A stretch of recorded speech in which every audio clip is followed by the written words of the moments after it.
नमस्कार। आज हम बात करने वाले हैं क्रिप्टो करेंसी की। एक ऐसी दुनिया जो बहुत रोमांचक है, पर उतनी ही उलझी हुई भी। अगर इस तेजी से बदलते मार्केट में सुरक्षित तरीके से कदम रखना है, तो ये विश्लेषण आपके बहुत काम आने वाला है। तो चलिए शुरू करते हैं। भारत में क्रिप्टो का क्रेज खासकर युवाओं में तो बस बढ़ता ही जा रहा है। जैसा कि वजीरेक्स के वाइस प्रेसिडेंट राजगोपालन मेनन कहते हैं, आज की युवा पीढ़ी पारंपरिक निवेश से कुछ अलग चाहती है और क्रिप्टो उन्हें अपनी ओर खींचता है। और इसी वजह से सही जानकारी होना पहले से कहीं ज्यादा जरूरी हो गया है। 2.5 करोड़, सोचिए जरा, ये कोई छोटा मोटा नंबर नहीं है। ये भारत में सिर्फ एक साल 2024 और 2025 के बीच क्रिप्टो में आए नए निवेशकों की संख्या है।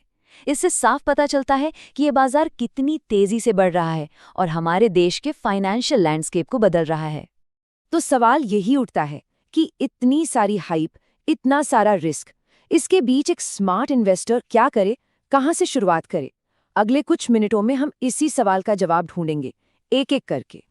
तो सबसे पहले ये समझते हैं कि भारत में क्रिप्टो को लेकर इतनी उत्सुकता आखिर है क्यों। चलिए अब बात करते हैं पहले प्रैक्टिकल स्टेप की। अपना क्रिप्टो गेटवे कैसे चुने, यानी सही एक्सचेंज का चुनाव। देखिए, यहाँ सबसे पहला और सबसे जरूरी कदम है एक FIU यानी फाइनेंशियल इंटेलिजेंस यूनिट के साथ रजिस्टर्ड एक्सचेंज को चुनना। ये कोई ऑप्शन नहीं है, ये एक जरूरत है। तो ये FIU रजिस्टर्ड एक्सचेंज आखिर है क्या? देखिए, आसान भाषा में कहें तो ये वो प्लेटफॉर्म्स हैं जो हमारी सरकार के बनाए नियमों का पालन करते हैं, जैसे कि एंटी मनी लॉन्ड्रिंग और काउंटर टेररिज्म फाइनेंसिंग के नियम। ये सिर्फ कानूनी तौर पर सही होने की बात नहीं है, बल्कि इससे निवेशकों की सुरक्षा भी पक्की होती है। तो इन प्लेटफॉर्म्स को कुछ खास नियमों का पालन करना ही होता है, जैसे कि KYC करवाना जरूरी है। फिर हर ट्रांजैक्शन पर 1% TTS अपने आप कट जाता है, और अगर कोई भी गड़बड़ वाली एक्टिविटी होती है तो उसकी रिपोर्ट अधिकारियों को दी जाती है। इन सब से होता क्या है, एक ज्यादा सेफ माहौल बनता है। या स्क्रीन पर कुछ FIU रजिस्टर्ड एक्सचेंजों के नाम हैं, लेकिन हाँ, ये कोई सिफारिश नहीं है, ये बस कुछ उदाहरण हैं कि मार्केट में क्या क्या ऑप्शन है।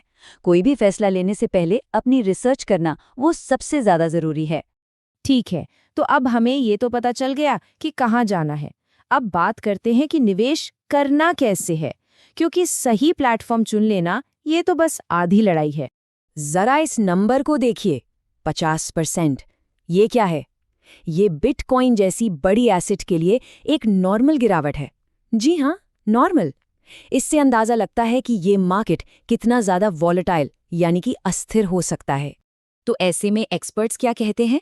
वो कहते हैं कि मार्केट को टाइम करने की कोशिश मत कीजिए, यानी ये अंदाजा लगाने की कोशिश करना कि कब खरीदें कब बेचें, ये लगभग नामुमकिन है। इसकी जगह एक सिस्टमैटिक प्लान अपनाएं, ठीक वैसे ही जैसे म्यूचुअल फंड में SIP होता है। हर महीने एक तय रकम लगाना। इससे क्या होता है, कॉस्ट एवरेज हो जाती है और इमोशनल होकर गलत फैसले लेने से बच जाते हैं।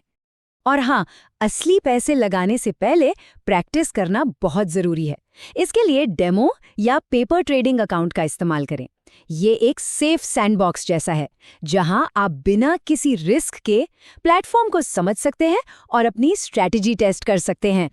ये बात बहुत बहुत जरूरी है। देवीना मेहरा कहती हैं कि किसी भी निवेश के रिटर्न का 80 से 90% हिस्सा एसेट एलोकेशन से तय होता है। मतलब ये कि क्रिप्टो आपके पूरे इन्वेस्टमेंट का एक छोटा सा हिस्सा होना चाहिए।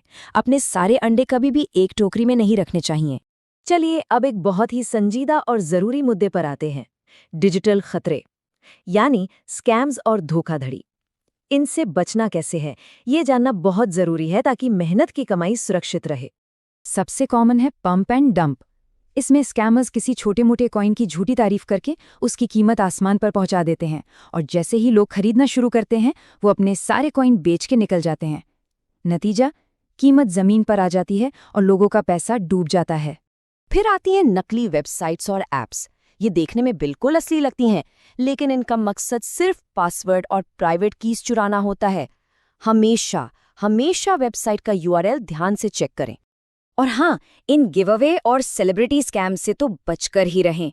कोई ये कहे कि आप उन्हें क्रिप्टो भेजो और वो उसे डबल करके वापस भेजेंगे, या किसी बड़े स्टार का नाम लेकर कोई स्कीम बेचे, तो समझ जाइए ये एक जाल है। ये एक तरह का प्रेशर बनाने की कोशिश होती है ताकि जल्दी में गलत फैसला हो जाए। तो किसी स्कैम को पहचाने कैसे? कुछ रेड फ्लैग्स हैं जिन पर हमेशा ध्यान दें। जैसे कोई अगर गारंटीड रिटर्न का वादा करे, प्रोजेक्ट के बारे में कोई ठोस जानकारी न हो, मतलब कोई वाइट पेपर ही न हो, बहुत ज्यादा दबाव डाला जा रहा हो, या फिर प्रोजेक्ट के पीछे कौन लोग हैं ये किसी को पता न हो। ये सब खतरे की घंटियां हैं। सीधी सी बात है और इस कहावत को हमेशा याद रखें, अगर कोई कहता है कि आपका पैसा डबल हो जाएगा तो वो निश्चित रूप से एक स्कैम है। रातों रात अमीर बनाने वाला कोई अलादीन का चिराग नहीं होता।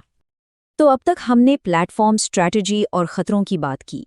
चलिए अब इस सफर के आखिरी पड़ाव पर चलते हैं, यानी लंबी अवधि के लिए निवेश कैसे करें, जो सिर्फ खरीदने बेचने से कहीं ज्यादा है।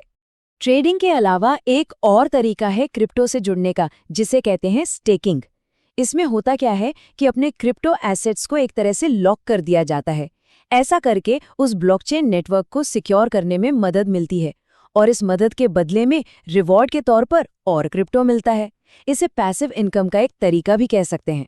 लेकिन हर चीज की तरह स्टेकिंग के भी फायदे और नुकसान दोनों हैं। फायदा यह है कि बैठे बिठाए पैसिव इनकम मिलती है, लेकिन जोखिम भी है। मान लीजिए कीमत में भारी गिरावट आ गई तो आपका मुनाफा खत्म हो सकता है, और क्योंकि कॉइन्स लॉकअप पीरियड में होते हैं तो मार्केट गिरने पर उन्हें फौरन बेचा भी नहीं जा सकता। तो आखिरी सवाल ये नहीं है कि आज कौन सा कॉइन खरीदना चाहिए। असली सवाल ये है, क्या इसे समझने के लिए तैयार हैं?